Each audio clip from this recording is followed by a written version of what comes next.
probably have about 10 insane stories, and this probably hits on probably number 4.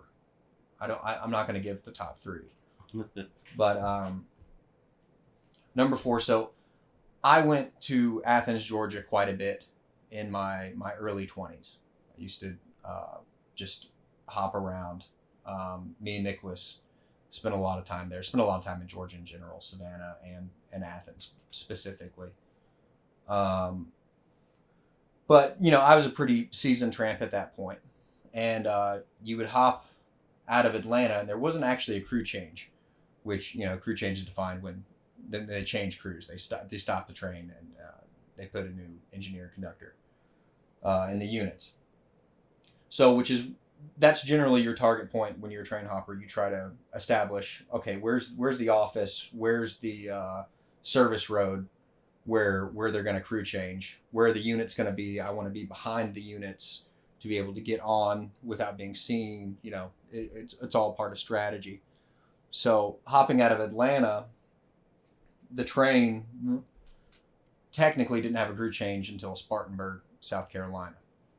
So, I knew this because the CSX rails in the Southeast that's like my backyard. Like I know every fucking line, been on it. I know where every gas station is, the distance between the liquor store, Yeah. I know half the bums that hang out behind the liquor stores, knew them by name, in all these little towns, little microscopic visions of these little small town realities, that you jump in and out of as a traveler.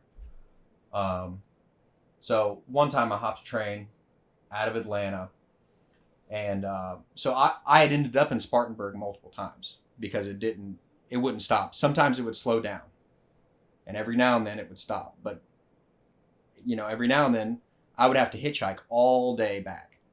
And so this was a Thursday night. I hopped out. The train would always come around 3 or 4 in the morning. It was a regular daily train, junk train out of Atlanta. So I hopped it, and it pulled through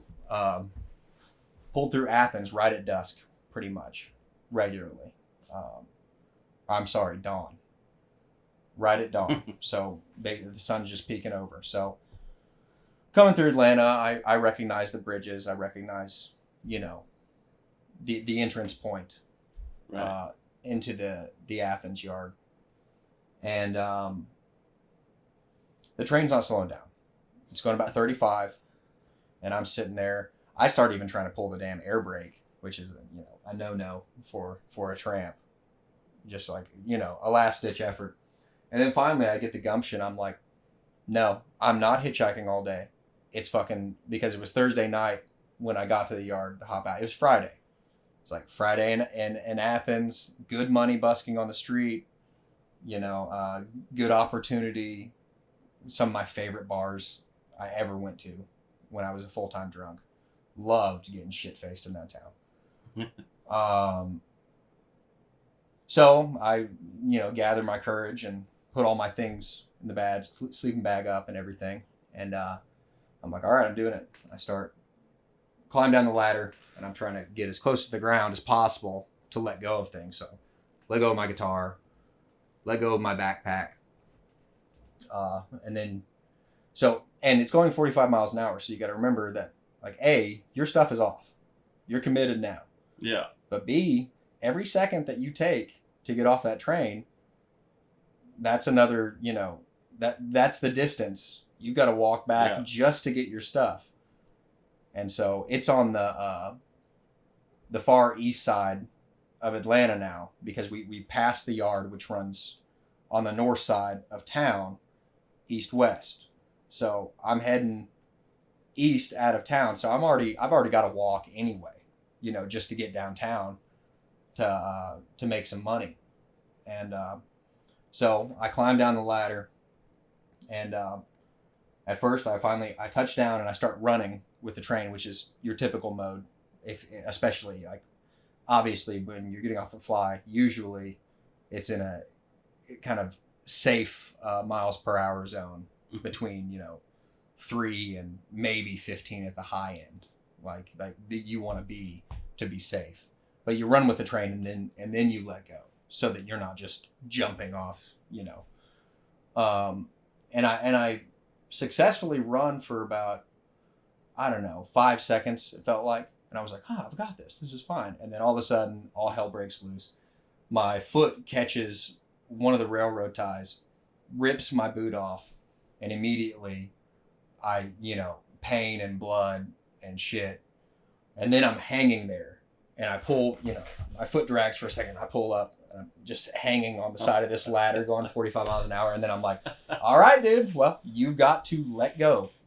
Like, you have to push yourself off as far as you can away from the train to be safe. You got to let go. So, with what I had to do and little courage I had in that moment, I pushed off and just fucking eat shit. I roll immediately.